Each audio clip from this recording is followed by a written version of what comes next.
Bueno, pues tenemos para esta mañana la continuación del segundo libro de Reyes, los capítulos del 16 al 20. Y si le damos un repaso a estos capítulos, nos vamos a encontrar con que una idea que nos puede quedar así de manera muy general es cómo Dios va poco a poco interviniendo en lo que es la historia de su pueblo. Dios interviene y eso se va viendo en el devenir del pueblo en esta época, en este momento. Y es muy importante estudiar hechos históricos para entender cómo Dios actúa. Ya en Isaías se avisa que el Señor utilizaría como azote para un pueblo suyo que le estaba siendo infiel, podría utilizar a otras naciones que, por cierto, también recibirían su juicio en el momento oportuno. Eso se nos recuerda en Isaías 10. ¿Cuál es la situación general en este momento? Por situarnos. Estamos entre el 700 y el 732 antes de la primera venida del Señor. Y hay textos paralelos, se solapan textos que encontramos en la palabra, como por ejemplo en segundo libro de Crónicas, y hay dos profetas que destacan en estos momentos, como son Isaías y Miqueas. También hay que recordar que Amós estaba profetizando en el norte, mientras que Isaías y Miqueas están en el sur, están abajo. Pero en cualquier caso los discursos son iguales, tienen un contenido muy parecido, referidos a que Dios no acepta una adoración vacía, una adoración sin contenido, y profetizan sobre el pecado, exilio, restauración y también la futura llegada del Mesías. Aquí hay dos protagonistas, uno como persona, Ezequías, y también una nación, como es Asiria. Asiria es utilizada por el Señor, y para hechos importantes en la historia del pueblo de Dios, como decía al principio. Dos grandes ideas destacaría. La primera yo la llamaría que Dios aparta su rostro de Israel. Esa sería la primera idea con la que quería esta mañana hacer esta breve exposición de estos capítulos. El hombre sabemos que tiene poca memoria, pero Dios no. Dios es siempre el mismo y sus pensamientos y sus propósitos se cumplen. Para entender lo que está ocurriendo ahora, habría que remontarse un poco más atrás. Un poco que no es tan poco, que son unos 200 años, cuando el reinado de Salomón concluye. ¿Qué pasó entonces? Ocurrió que el reino se divide, Jeroboam al norte, reina al norte, y Roboam al sur. Jeroboam al norte y Roboam al sur. Primera de Reyes capítulo 12 se nos dice: el pueblo hizo rey de Israel a Jeroboam, sin quedar tribu alguna que siguiese la casa de David, sino solo la tribu de Judá. Solo la tribu de Judá. Esto estaba ya avisado antes de 200 años de los capítulos con los que ahora estamos estudiando. Las consecuencias del nombramiento de Jeroboam por parte del pueblo trajo una grave consecuencia. Definitivamente Israel desaparece como tal reino en el 722 antes de Jesucristo. Es invadido por Asiria, hay deportación, hay exilio y nunca más el reino de Israel se volvió a constituir como tal. Es verdad que también con Judá, con el sur, ocurrió una situación en cierto modo parecida, pero ¿qué ocurrió? Que volvieron del exilio, luego fueron invadidos por otros pueblos, como los persas, luego los griegos, romanos, en fin, sabemos toda la historia. Pero el pueblo judío permaneció fiel permaneció fiel al Señor. Hasta 3 veces se insiste en el capítulo 17 sobre este hecho. Capítulo 17, versículo 18. Jehová, por tanto, se airó en gran manera contra Israel y los quitó de delante de su rostro, y no quedó sino la tribu de Judá. Versículo 21.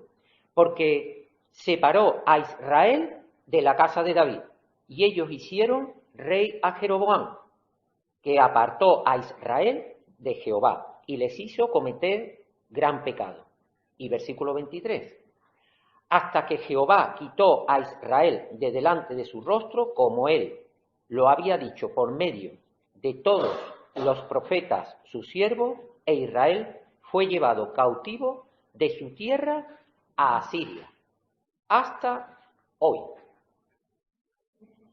Varias veces se repite que Dios aparta su rostro de Israel. Varias veces se repite. Recordemos el Salmo 27, donde se nos dice que en el Salmo de David, el Señor dice, buscad mi rostro. David le contesta, tu rostro buscaré, oh Jehová, no apartes tu rostro de mí, no apartes con ira tu siervo. Mi ayuda ha sido, no me dejes ni me desampares, Dios de mi salvación. Qué importante es que el Señor no aparte el rostro de su pueblo, que no aparte el rostro de cada uno de nosotros. ¿Pero a qué se refiere la palabra cuando se está haciendo mención a que el Señor puede apartar su rostro del pueblo? A Dios nadie nunca le ha visto. Eso lo sabemos. Pero a nivel coloquial, cuando decimos, le estaba hablando y me apartó la cara, ya nos podemos hacer una idea que bueno no es. Cuando alguien te aparta la cara, cuando te quita la mirada, no es buena señal. Es que hay algo. Lógicamente, si Dios no nos ha dejado una imagen suya, será porque no quiere que nos quedemos con esa imagen nada más, en lo superficial, en lo que vemos, en lo físico, sino que sabemos que lo que quiere es que le busquemos espiritualmente. Dios ama al pecador, pero aborrece al pecado. Y cuando un cristiano ama al pecado, automáticamente se aleja de Dios. Y es como si Dios se ocultara. Lo que en hebreo se conoce como ester panim, que viene a significar ocultar el semblante. Digamos que dejarnos sin su orientación, dejarnos sin su consejo. Queda en silencio, no nos responde. El Señor guarda silencio. En Miqueas 3:4 hay un versículo que nos aclara mucho esta idea. Dice así, entonces clamaréis a Jehová y no os responderá. Antes esconderá de vosotros su rostro en aquel tiempo, por cuanto hicisteis malvadas obras. Aquí vemos que las obras son de gran importancia. Sabemos que nuestro caminar es por fe, pero esa fe no puede ser vana, tiene que dar unos frutos. Las obras son de suma importancia para que no se aparte el rostro de Dios de nosotros. Y hay que tener claro que vamos a tropezar, pero que el arrepentimiento de corazón es lo único que nos puede hacer seguir el camino del Señor, que el Señor no aparte su rostro de nosotros. Gracias a que Dios procura una relación con su pueblo, su perdón está siempre presente y volverá su rostro al pecador, seguro. En 2 de Crónicas 39 se nos dice que porque el Señor su Dios es clemente y compasivo y no apartará su rostro de ustedes si se vuelven a Él. Hermanos, si el Señor aparta el rostro de alguno de nosotros es por causa del pecado. Y Dios puede permanecer en silencio. ¿Será este el motivo por el que en situaciones que son difíciles parece como que Dios está en silencio, como que Dios no contesta. ¿Podría ser por esto? Esto ya es una cuestión de que cada uno vea cómo está en relación al pecado. Que el Señor escudriñe nuestros corazones y que nos revele por su Espíritu Santo cómo es nuestro caminar. La segunda cuestión en la que me quería detener un poco más, es en Ezequías. En Ezequías tenemos un buen ejemplo. Comete errores, como todos, pero tenemos un buen ejemplo y vamos a analizar algunos de los pasajes, algunos de los versículos que encontramos en estos capítulos del segundo libro de Reyes. Ezequías sabemos que es uno de los pocos reyes fieles a la palabra, con sus errores, pero es uno de los pocos reyes fieles y es bendecido por el Señor. Entre otras cosas, nos encontramos con que Asiria, esa potencia militar que había en ese momento, se encontraba a las puertas de Jerusalén y hay una situación ahí en la que Ezequías se dirige al Señor y el Señor le dice: no te preocupes, no van a entrar en Jerusalén. Y así fue. Sabemos también que la vida se le prolongó durante 15 años. Pero daros cuenta de un detalle. A Ezequías se le avisa, ordena tu casa, porque vas a morir. Ya de por sí eso es una bendición, es decir, ya te están avisando, no te va a coger de imprevisto. Cuidado, tus días están contados. Le había bendecido con esta información también, información privilegiada, sin duda. Pero hay otra cuestión. Ezequías era hijo del rey Acaz. Y se nos dice en la palabra que el rey Acaz pasaba por fuego a sus hijos. Ezequías no, se libró. Pero para que veamos la maldad que tenían estos reyes, pasaban por fuego a sus hijos. Sin embargo, Ezequías se libró. Cuando Isaías va y le dice al rey: tus días se acaban, ¿qué hizo Ezequías? Ya sabemos lo que hizo. Y yo me preguntaba, ¿y si a nosotros nos viniese esta noticia? Desde el punto de vista médico, hay situaciones en las que te pueden poner ya fechas, más o menos. ¿Qué hacemos? ¿Qué se puede hacer en esa situación? ¿Qué haríamos? Una situación realmente difícil.